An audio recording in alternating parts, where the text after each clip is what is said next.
კაბინეტია. ექი მოკითხო. როგორ მოვიქცე? რაღაცის დასუსტება მართლა.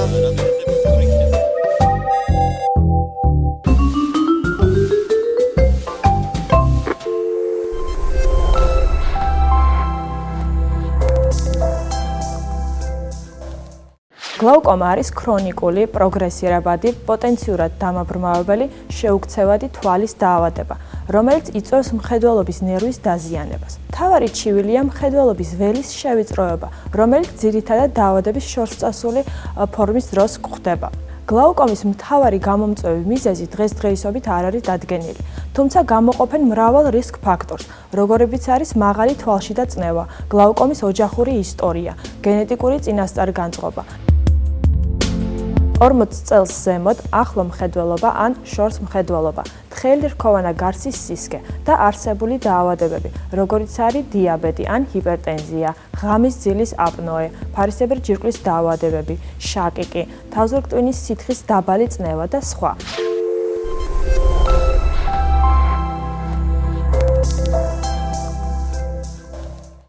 დიახ, არსებობს, რა შემთხვევებშიც ექიმი ყურადღებას აქცევს მხედველობის ნერვის მდგომარეობას და დამატებითი კვლევის შედეგებს, როგორებიც არის კომპიუტერული პერიმეტრია და მხედველობის ნერვის ოპტიკურ კოჰერენტული ტომოგრაფია. ნორმოტენზიული ტიპის გლაუკომის დროს ყურადსაღებია დაბალი არტერიული წნევა.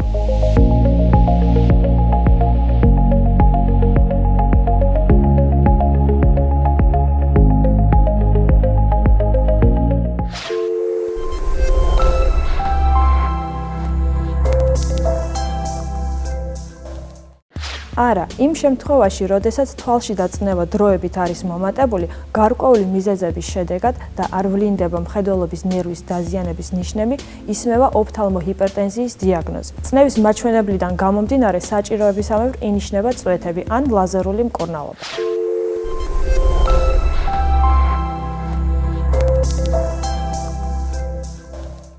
დიახ, ლაზერი უზრუნველყოფს თვალშიდა სითხის გადინების გაუმჯობესებას.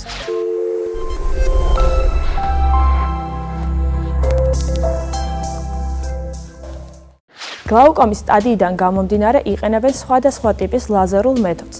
დღესდღეობით თანამედროვე გაიდლაინების რეკომენდაციით ნაჩვენებია გლაუკომის მართვა დასაწყის ეტაპზე სელექციური ლაზერულო-ტრაბეკოპლასტიკის საშუალებით. ბევრი დაკრუების შედეგად გამოვლინდა წვეთების და SLT-ს მსგავსი ეფექტი დაავადების დასაწყის ეტაპებზე.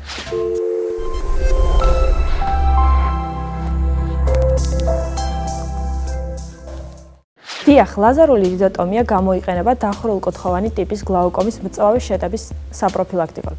კერძოდ, ფერადი გარსის პერიფერიაზე ლაზერის საშუალებით იხსნება დამატებითი გზა სითხის გადაადგილებისათვის წინა საკანში. აღნიშნული ხელს უწყობს თვალშიდა სითხის შედარებით სწრაფ გადინებას.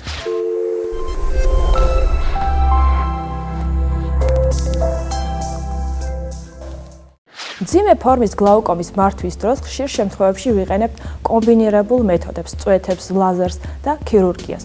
ტრანსკლერალური მიკროპულსური ციკლოფოტოკოაგულაცია არის ერთ-ერთი ლაზერული მეთოდი, რის საშუალებითაც შესაძლებელია ქირურგიული ჩარევის გადადება. მიუხედავად არაერთი ქირურგიული ჩარევისა, ზოგჯერ თვალშიდა წნევა მდგრადია. ამ კონკრეტულ შემთხვევებში ნაჩვენებია დიოდური ციკლოფოტოკოაგულაციის გამოყენება, რომელიც ხშირ შემთხვევებში თვალის ამოღების, ანუ ენუკლეაციის თავიდან არიდების ერთ-ერთი ეფექტური საშუალებაა. დაავადების სავალალო შედეგების თავიდან არიდების მიზნით რეკომენდირებულია 40 წელს ზემოთ საპროფილაქტიკოდ წელიწადში ერთხელ თვალშიდა წნევის კონტროლი.